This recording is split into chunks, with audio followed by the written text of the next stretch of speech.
زیادہ عربی جو ہے وہ قریش مکہ کو آتی تھی، انہی کی زبان میں یہ قرآن نازل ہو رہا تھا، واللہ عالم، لیکن عام جو معروف ترجمہ کیا جاتا ہے وہ بھی کر رہا ہوں اور دوسری رائے بھی آپ کو بتا رہا ہوں۔ الرحمن الرحیم، رحمان ہے، رحیم ہے، بہت مہربان، نہایت رحم فرمانے والا ہے۔ مالک یوم الدین، بدلے کے دن کا مالک ہے۔ اسی کی دوسری قرات جو ہے وہ ملک یوم الدین ہے، بدلے کے دن کا بادشاہ۔ مفہوم میں کوئی خاص فرق واقع نہیں ہوگا، جو اس دن مالک ہوگا اسی کی حکومت ہوگی، اسی کی مرضی چلے گی۔ بدلے کے دن کا مالک، اصل میں یہ دنیا جو ہے یہ بدلے کی جگہ نہیں ہے، اس میں تلقین ہے، ترغیب ہے، جہاں تک ممکن ہو اللہ کے دین کے قیام کے بعد اللہ کا عدل جو ہے دنیا میں قائم کرنے کے لیے کوشش کی جائے گی، لیکن کما حقہ اس زمین پر عدل قائم کرنا ممکن نہیں ہے۔ اصل بدلے کی جگہ جو ہے وہ آخرت ہے، تو اسے کہا گیا مالک یوم الدین، بدلے کے دن کا مالک۔ ایاک نعبد و ایاک نستعین، ہم تیری ہی عبادت کرتے ہیں، ہم تیرے ہی بندے ہیں، اس لیے کہ مالک کے مقابلے میں جو لفظ ہے بندہ، غلام۔ اب رب الدار یہ بھی معروف تھا ان کے ہاں، گھر مالک مکان کی عربی کیا ہے؟ رب الدار، گھر کا مالک، اور عبد کا لفظ وہاں معروف تھا غلام کے لیے۔ تو مالک اور غلام یہ دونوں ایک دوسرے کے آمنے سامنے آئیں گے۔ اللہ کو رب ماننے کا تقاضا کیا ہے؟ اس کے بندے بن جاؤ، اس کی غلامی کو اختیار کر لو۔ اب غلام کو اب نوکر پر قیاس نہیں کیجئے، امپلائی پر قیاس نہیں کیجئے، جو تنخواہ بھی طے کرتا ہے، آورز بھی طے کرتا ہے کہ اتنے گھنٹے کام کروں گا، یہ فیسلٹیز آپ مجھے دیں گے، اور میں آپ کے لیے یہ کام کروں گا، میں یہ نہیں کروں گا، یہ نہیں کروں گا، یہ نہیں کروں گا۔ یہ سب کیا ہے؟ یہ امپلائی اور امپلائر کے درمیان یہ سب باتیں ہوا کرتی ہیں، جبکہ آقا اور غلام کے درمیان ایسی کوئی بات نہیں ہوا کرتی۔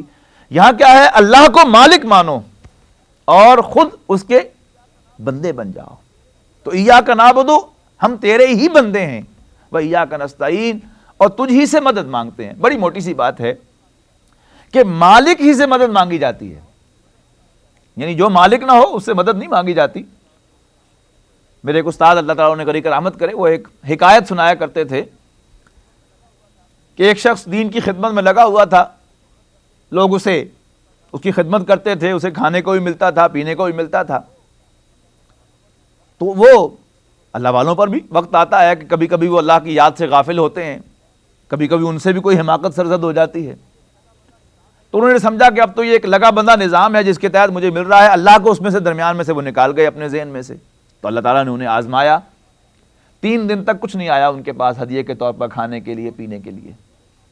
بھوک نے بہت تنگ کیا تو نکلے گھر سے، قریب گاؤں میں گئے، دروازہ کھٹکھٹایا 1-2 گھروں کا، 3 روٹیاں ملی، لے کر واپس آ رہے تھے اپنی اسی کٹیا میں جہاں وہ رہتے تھے، تو ایک کتا پیچھے ہو لیا، بھونکنے لگا پیچھے، کھانے کو دوڑ رہا ہے۔ اب بہت چھڑی سے اس کو پرے ہٹا رہے ہیں، ہٹ نہیں رہا، آخر ایک روٹی اس کو ڈال دی، جلدی سے روٹی کھائی، پھر پیچھے ہو لیا، تنگ آ کے دوسری بھی ڈال دی، وہ بھی کھا کے پھر پیچھے تیسری بھی ڈال دی، اب پھر بھونک رہا ہے۔ تو انہوں نے مڑ کے اس کو غصے میں کہا کہ بے غیرت، 3 دن کا بھوکا تھا، بڑی مشکل سے 3 روٹیاں لے کر آیا تھا، وہ تینوں بھی تمہیں 3 کی 3 تمہیں ڈال چکا ہوں، اب بھی مجھ پر بھونک رہے ہو۔ تو اللہ تعالیٰ نے اس کتے کو بولنے کی طاقت دی، اس نے کہا بے غیرت میں نہیں، بے غیرت تم ہو، اس لیے کہ میرا مالک مجھے 10 دن بھی بھوکا چھوڑے تو میری غیرت گوارا نہیں کرتی کہ میں 7 والے دروازے پر جا کر کھا لوں۔ تم اتنے بڑے مالک کے بندہ بننے کا دعویٰ کرتے ہو، تمہاری غیرت کیسے گوارا کی کہ تم نے اپنے جیسے انسانوں کے سامنے آ کر ہاتھ پھیلا دیا۔ تو بندگی، اس کا لازمی تقاضا کیا ہے کہ ہاتھ بھی اسی کے سامنے پھیلائے جائیں، بندے اللہ کے ہوں اور ہاتھ کسی اور کے سامنے پھیلائیں، یہ دونوں باتیں آپس کے ساتھ ان کا کوئی تعلق جو ہے وہ آپس میں نہیں ہے۔ تو ایاک نعبد، تیرے ہی ہم بندے ہیں، و ایاک نستعین، نتیجتاً تجھ ہی سے ہم مدد مانگتے ہیں۔ اور مانگنے کی بہت سی چیزیں ہیں، روٹی بھی مانگی جا سکتی ہے، اس سے گھر بھی مانگا جا سکتا ہے، اس سے سواری بھی مانگی جا سکتی ہے، اس سے اولاد بھی مانگی جا سکتی ہے، لیکن مانگنے کی بہترین چیز کیا ہے؟